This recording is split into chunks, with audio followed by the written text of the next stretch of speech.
Ron from Ronald Law, and this quick video is going to talk about the importance of reviewing local rules.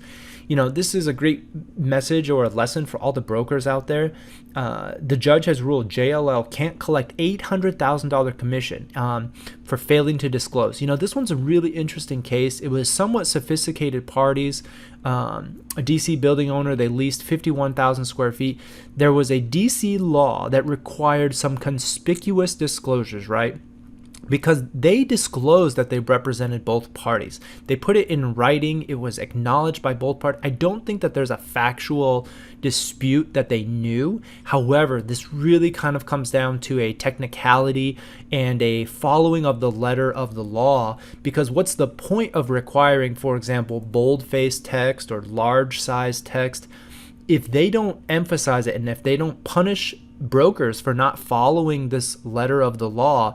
Then nobody's going to really care. They're going to just throw it into boilerplate. It's going to mix in size 10 times New Roman all the way at the bottom for every single deal forever and ever. And then people are, you know, eventually going to be hurt. They're not going to realize that they have a dual duty.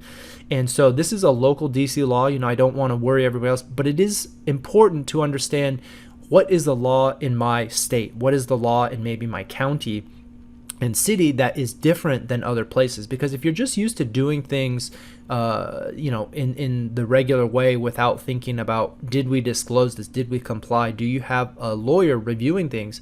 You know, the DC Brokerage Act here is clearly identified, bold lettering, all capitals, underlined, or a separate box. They never did this. They represent it on page 51 of 65 pages. And again, I would say on the owner's side, maybe the lawyer even caught it for them. But this is a legal technicality, but it's $800,000. I mean, it's really huge. Sounds like they're going to appeal, but great lesson for the brokers. Know your local law and not just rely on good faith when you're doing your legal transactions. So smash that like button. We'll see you next time.